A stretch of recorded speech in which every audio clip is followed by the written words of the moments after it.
ان کو بھی شریک مشورہ رکھو۔ پھر جب تمہارا عزم کسی رائے پر مستحکم ہو جائے تو اللہ پر بھروسہ کرو۔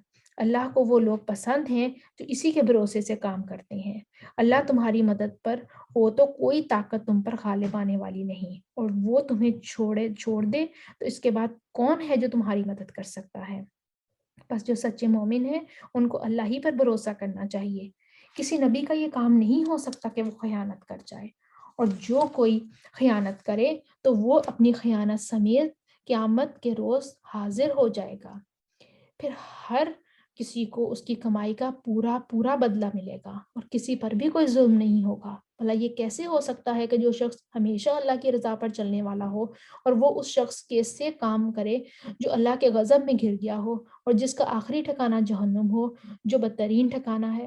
اللہ کے نزدیک دونوں قسم کے آدمیوں میں بدرجہ فرق ہے، اور اللہ سب کے اعمال پر نظر رکھتا ہے۔ در حقیقت اہل ایمان پر تو اللہ نے یہ بہت بڑا احسان کیا ہے کہ ان کے درمیان خواہ انہی میں سے ایک ایسا پیغمبر اٹھایا جو اس کے آیات انہیں سناتا ہے، ان کی زندگیوں کو سنوارتا ہے، ان کو کتاب اور دانائی کی تعلیم دیتا ہے، حالانکہ اس سے پہلے یہی لوگ صریح گمراہیوں میں پڑے ہوئے تھے۔ یہ تمہارا کیا حال ہے کہ جب تم پر مصیبت آ پڑی تو تم کہنے لگے یہ کہاں سے آئی، حالانکہ جنگ بدر میں اس سے دگنی مصیبت تمہارے ہاتھوں فریق مخالف پر پڑ چکی ہے۔ اے نبی صلی اللہ علیہ وآلہ وسلم، ان سے کہو یہ مصیبت تمہاری اپنی لائی ہوئی ہے۔ اللہ ہر چیز پر قادر ہے۔ جو نقصان لڑائی کے دن تمہیں پہنچا وہ اللہ کی اذن سے تھا، اس لیے تھا کہ اللہ دیکھ لے کہ تم میں سے مومن کون ہے اور منافق کون۔ وہ منافق کے جب ان سے کہا گیا آؤ اللہ کی راہ میں جنگ کرو یا کم از کم اپنے شہر کی مدافعت ہی کرو، تو کہنے لگے کہ اگر ہمیں علم ہوتا کہ آج جنگ ہوگی تو ہم ضرور تمہارے ساتھ چلتے۔ یہ بات جب وہ کہہ رہے تھے اس وقت وہ ایمان کی بنسبت کفر کے زیادہ قریب کھڑے تھے۔ وہ اپنی زبانوں سے وہ بات کہتے ہیں جو ان کے دلوں میں نہیں ہوتی، اور جو کچھ وہ دلوں میں چھپاتے ہیں اللہ اسے خوب جانتا ہے۔ یہ وہی لوگ ہیں جو خود تو بیٹھے رہے اور ان کے جو بھائی بند لڑنے کے لیے گئے وہ مارے گئے۔ ان کے متعلق انہوں نے کہہ دیا کہ اگر وہ ہماری بات مان لیتے تو نہ مارے جاتے۔ ان سے کہو اگر تم اپنے اس قول میں سچے ہو تو خود تمہاری موت جب آئے اسے ٹال کر دکھا دینا۔ جو لوگ اللہ کی راہ میں قتل ہوئے انہیں مردہ نہ کہو، وہ تو حقیقت میں زندہ ہیں، اپنے رب کے پاس رزق پا رہے ہیں۔ جو کچھ اللہ نے اپنے فضل سے انہیں دیا ہے اس پر خوش و خرم ہے، مطمئن ہے، اور جو اہل ایمان ان کے پیچھے دنیا میں رہ گئے ہیں وہ ابھی وہاں نہیں پہنچے، ان کے لیے بھی کسی خوف اور رنج کا موقع نہیں، اور اللہ کے انعام اور اس کے فضل پر شاداں اور بہت خوش ہیں، اور ان کو معلوم ہو چکا ہے کہ اللہ مومنوں کے اجر کو ضائع نہیں کرتا۔ ایسے مومنوں کے اجر کو جنہوں نے زخم کھانے کے بعد بھی اللہ اور رسول اللہ صلی اللہ علیہ وآلہ وسلم کی پکار پر لبیک کہا۔ جنگ احد سے پلٹ کر جب مشرکین کئی منزل دور چلے گئے تو انہیں ہوش آیا اور انہوں نے آپس میں کہا کہ یہ ہم نے کیا کیا۔ حضرت محمد صلی اللہ علیہ وآلہ وسلم کی طاقت کو توڑ دینے کا جو بیش قیمت موقع ملا تھا اسے کھو کر چلے آئے۔ چنانچہ ایک جگہ ٹھہر کر انہوں نے آپس میں مشورہ کیا کہ مدینہ پر فوراً ہی دوسرا حملہ کر دیا جائے، لیکن پھر ہمت نہ پڑی اور مکہ واپس چلے گئے۔ ادھر نبی پاک صلی اللہ علیہ وآلہ وسلم کو بھی یہ اندیشہ تھا کہ یہ لوگ کہیں پھر نہ پلٹ آئیں، اس لیے جنگ احد کے دوسرے ہی دن آپ صلی اللہ علیہ وآلہ وسلم نے مسلمانوں کو جمع کر کے فرمایا کہ کفار کے تعاقب میں چلنا چاہیے۔ یہ اگرچہ نہایت نازک موقع تھا مگر پھر بھی جو سچے مومن تھے وہ جانثار کرنے کے لیے آمادہ ہو گئے اور نبی پاک صلی اللہ علیہ وآلہ وسلم کے ساتھ ہمراہ اسد تک گئے جو مدینہ سے 8 میل کے فاصلے پر واقع ہے۔ اس آیت کا اشارہ انہی فداکاروں کی طرف ہے۔ ان میں جو اشخاص نیکوکار اور پرہیزگار ہیں ان کے لیے بڑا اجر ہے۔ جن سے لوگوں نے کہا کہ تمہارے خلاف بڑی فوجیں جمع ہوئی ہیں، ان سے ڈرو، تو یہ سن کر ان کا ایمان اور بڑھ گیا اور انہوں نے جواب دیا کہ ہمارے لیے اللہ کافی ہے اور وہی بہترین کارساز ہے۔ آخرکار وہ اللہ تعالیٰ کی نعمت اور فضل کے ساتھ پلٹ آئے۔ ان کو کسی قسم کا ضرر بھی نہ پہنچا اور وہ اللہ کی رضا پر چلنے کا شرف بھی انہیں حاصل ہو گیا۔ اللہ بڑا فضل فرمانے والا ہے۔ وہاں سے پلٹتے ہوئے ابو سفیان مسلمانوں کو چیلنج دے گیا تھا کہ آئندہ سال بدر میں ہمارا تمہارا پھر مقابلہ ہوگا۔ مگر جب وعدے کا وقت قریب آیا تو اس کی ہمت نے جواب دے دیا، لہٰذا اس نے پہلو بچانے کے لیے خفیہ طور پر ایک شخص کو بھیجا، جس نے مدینہ پہنچ کر مسلمانوں میں یہ خبریں مشہور کرنی شروع کی کہ اب کے سال قریش نے بڑی زبردست تیاری کی ہے اور ایسا بھاری لشکر جمع کر رہے ہیں کہ جس کا مقابلہ تمام عرب میں کوئی بھی نہیں کر سکے گا۔ مسلمان اس پروپیگنڈے سے کچھ متاثر ہو گئے تھے، مگر جب اللہ کے رسول صلی اللہ علیہ وآلہ وسلم نے بھرے مجمع میں اعلان کر دیا کہ اگر کوئی نہ جائے گا تو میں اکیلا جاؤں گا، تو 1500 فداکار آپ کے ساتھ چلنے کے لیے کھڑے ہو گئے اور آپ صلی اللہ علیہ وآلہ وسلم انہی کو لے کر بدر تشریف لے گئے۔ ابو سفیان مقابلے پر نہ آیا اور مسلمانوں نے 8 روز تک بدر میں ٹھہر کر تجارتی کاروبار سے خوب مالی فائدہ اٹھایا۔ اب تمہیں معلوم ہو گیا ہے کہ وہ دراصل شیطان تھا جو اپنے دوستوں سے خواہ ڈرا رہا تھا، لہٰذا آئندہ تم انسانوں سے نہ ڈرنا، مجھ سے ڈرنا اگر تم حقیقت میں صاحب ایمان ہو تو۔ اے پیغمبر صلی اللہ علیہ وآلہ وسلم، جو لوگ آج کفر کی راہ میں بڑی دوڑ دھوپ کر رہے ہیں، ان کی سرگرمیاں تمہیں کوئی تمہارا دل خراب نہ کریں، افسردہ نہ کریں، یہ اللہ کا کچھ بھی نہ بگاڑ سکیں گے۔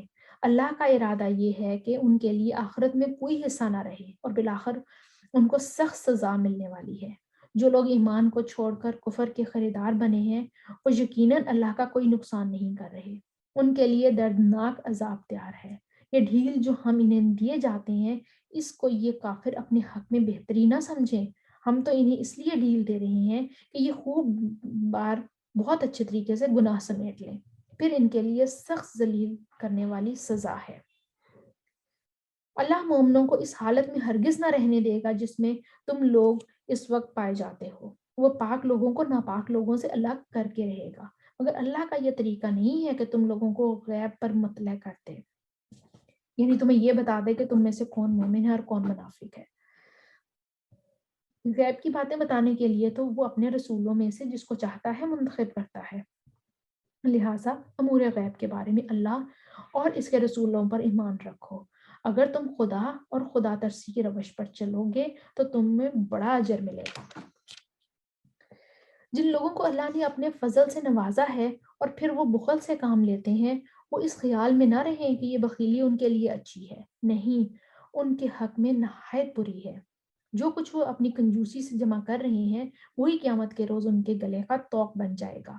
زمین اور آسمانوں کی میراث اللہ ہی کے لیے ہے اور تم جو کچھ کرتے ہو اللہ اس سے باخبر ہے۔ اللہ نے ان لوگوں کا قول سنا ہے جو کہتے ہیں کہ اللہ فقیر ہے اور ہم غنی ہیں۔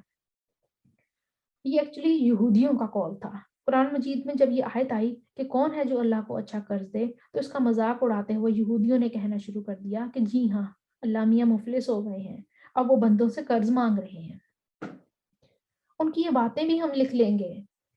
اس سے پہلے جو وہ پیغمبروں کو ناحق قتل کرتے رہے ہیں وہ بھی ان کے نامہ اعمال میں لکھ دیا گیا ہے۔ جب فیصلے کا وقت آئے گا اس وقت ہم ان سے کہیں گے کہ لو اب عذاب جہنم کا مزہ چکھو، یہ تمہارے اپنے ہاتھوں کی کمائی ہے، اللہ اپنے بندوں کے لیے ظالم نہیں ہے۔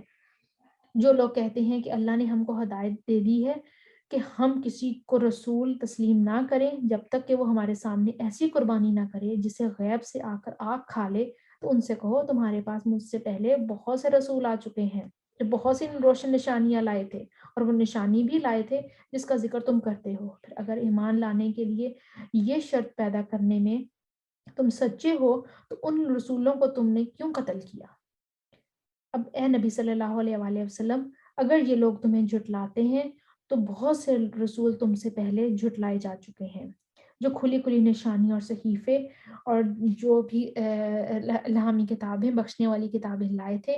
آخرکار یہ ہر شخص کو مرنا ہے اور تم سب اپنے اپنے پورے اجر قیامت کے اپنا پورا اجر قیامت کے روز پالو گے۔ کامیاب دراصل وہی ہیں جو وہاں آتش دوزخ سے بچ گئے اور جنت میں داخل ہو کر دیے گئے۔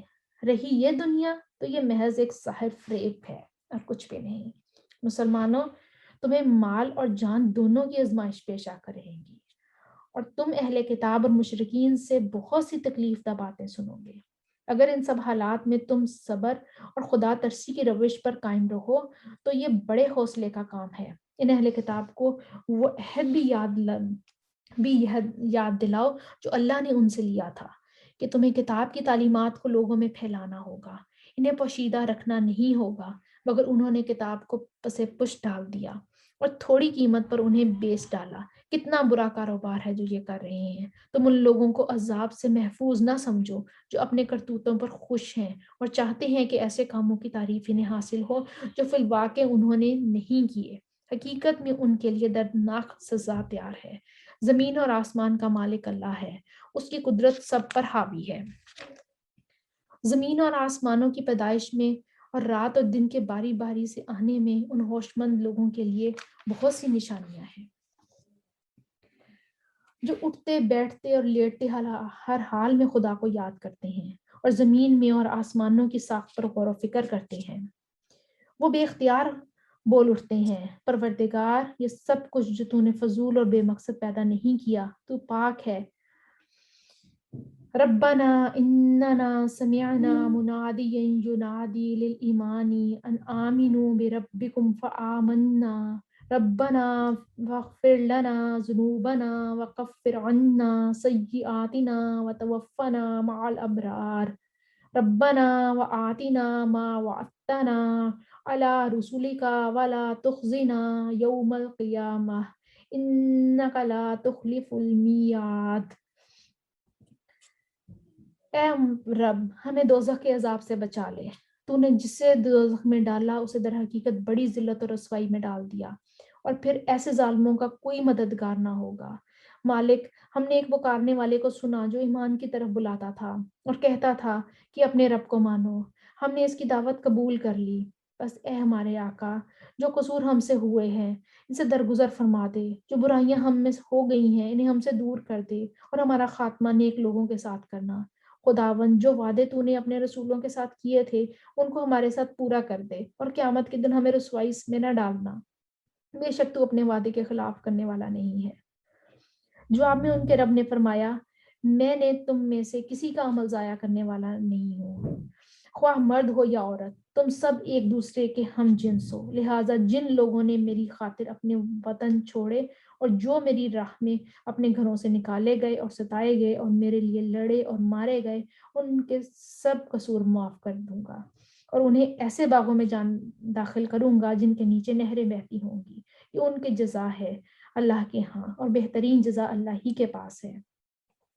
اے نبی صلی اللہ علیہ وآلہ وسلم، دنیا کے ملکوں میں خدا کے نافرمان لوگوں کی جو چلنا پھرنا ہے وہ تمہیں دھوکے میں نہ ڈال دے۔ یہ محض چند روزہ زندگی کا تھوڑا سا لطف ہے، پھر یہ سب جہنم میں داخل کیے جائیں گے جو بدترین جائے قرار ہے۔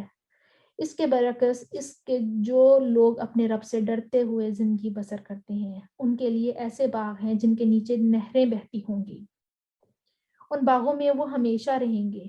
اللہ کی طرف سے یہ سامان ضیافت ہے ان کے لیے، اور جو کچھ اللہ کے پاس ہے نیک لوگوں کے لیے وہی سب سے بہتر ہے۔ اہل کتاب میں بھی کچھ لوگ ایسے ہیں جو اللہ کو مانتے ہیں، اس کتاب پر ایمان لاتے ہیں جو تمہاری طرف بھیجی گئی ہے، اور اس کتاب پر بھی ایمان رکھتے ہیں جو اس سے پہلے خود ان کی طرف بھیجی گئی تھی۔ اللہ کے آگے جھکے ہوئے ہیں اور اللہ کے آیات کو تھوڑی سی قیمت پر بیچ نہیں دیتے۔ ان کا اجر ان کے رب کے پاس ہے، اور اللہ حساب چکانے میں دیر نہیں لگاتا۔ اے لوگو جو ایمان لائے ہو، صبر سے کام لو، باطل پرستوں کے مقابلے میں کہیں بھی اپنی ہمت پست نہیں کرو، حق کی خدمت کے لیے کمر بستہ رہو اور اللہ سے ڈرتے رہو، اور امید ہے کہ فلاح پا جاؤ گے۔ یہاں پہ سورہ آل عمران کا اختتام ہوتا ہے۔ آج ہم نے سورہ آل عمران کے کچھ اہم پوائنٹس ہیں جو ہمیں جو کی پوائنٹس جو کہ ہمیں یاد رکھنے ہیں، جو اپنے عمل میں لے کر آنے ہیں۔ اس میں سے سب سے پہلے تو یہ کہ کبھی بھی مایوس نہیں ہونا چاہیے اور کوشش جاری رکھنی چاہیے۔ مایوس نہیں ہونا کہ ہمیں کہیں بھی آزمائش آ جائے، کوئی مشکل وقت آ جائے تو یہ نہ ہو کہ مایوسی میں ہم صبر کا دامن ہاتھ سے چھوڑ دیں اور اللہ سے گلے شکوے شروع کر دیں، یا اپنی قسمت کو برا بھلا کہنا شروع کر دیں، یا اپنے مسلمان ہونے کو کوسنا شروع کر دیں۔ نہیں، ہمیں نہیں، اپنے ہمت نہیں ہم نے ہارنی۔ اور دعا کی قبولیت رکھنی ہے، ہم نے دعا کی قبولیت پر یقین رکھنا ہے، اور صرف اللہ سے ڈرنا ہے، اسی کی اطاعت کرنی ہے۔ اللہ نے جو مختلف انبیاء کو نبی بنا کر بھیجا، ایک دوسرے پر فضیلت دی، لیکن ہمارا یہ ماننا ہے کہ اللہ کے حکم کے مطابق ہم انبیاء کرام میں سے کسی میں فرق نہیں کرتے، اور نبی پاک صلی اللہ علیہ وآلہ وسلم کو ہم آخری نبی مانتے ہیں۔ اب اللہ سے محبت کی علامات جو ہیں وہ بیان کی گئیں اس صورت میں، اس چوتھے سپارے کے اس حصے میں۔ محبت کی جو علامات ہیں وہ ہے کہ اللہ جن سے محبت کرتا ہے تو قرآن کا تدبر دے دیتا ہے اس کو۔ ہمیں اللہ کی محبت لینی ہے تو ہمیں قرآن کو سمجھ کر پڑھنا ہے، ان گناہوں سے دور رہنا ہے جو اللہ اور اس کے درمیان پردہ بن جاتے ہیں۔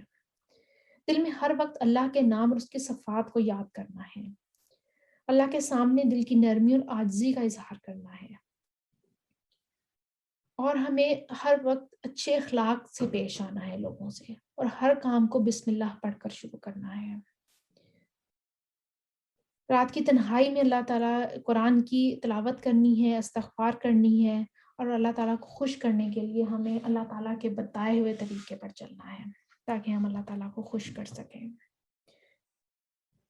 سبحان اللہ والحمد للہ ولا الہ الا اللہ واللہ اکبر ولا حول ولا قوة الا باللہ العلی العظیم۔ سبحان اللہ وبحمدہ سبحان اللہ العظیم۔ اللہم صلی علی محمد وعلی آل محمد کما صلیت علی ابراہیم وعلی آل ابراہیم انک حمید مجید۔ اللہم بارک علی محمد وعلی آل محمد کما بارکت علی ابراہیم وعلی آل ابراہیم انک حمید مجید۔ یا رب العالمین، جو کچھ پڑھا، جو کچھ پڑھایا، جو کچھ سیکھا، جو کچھ سکھایا، صرف اور صرف تیری دی ہوئی توفیق سے تھا۔ یا اللہ تو اسے ہم سے قبول فرما لے، اور اسے ہمارے سینوں کی بہار بنا دے، ہمارے دلوں کا نور بنا دے، ہمارے چہروں کے لیے روشنی کا باعث بنا دے، اور اسے ہماری ہر طرح کی ذلت اور رسوائی سے محفوظ ہونے کا ذریعہ بنا دے۔ یا اللہ قرآن کو ہمارے سینوں کے لیے کھول دے، ہمارے سینوں کی بہار بنا دے۔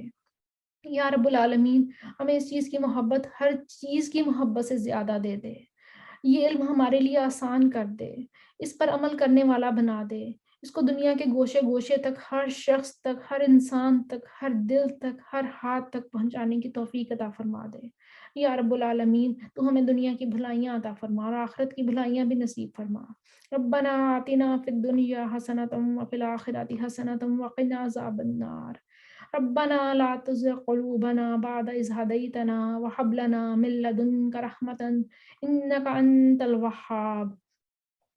ربنا افرغ علينا صبرا وثبت اقدامنا وانصرنا على القوم الكافرين۔ یا رب العالمین، تو ہماری حفاظت فرما۔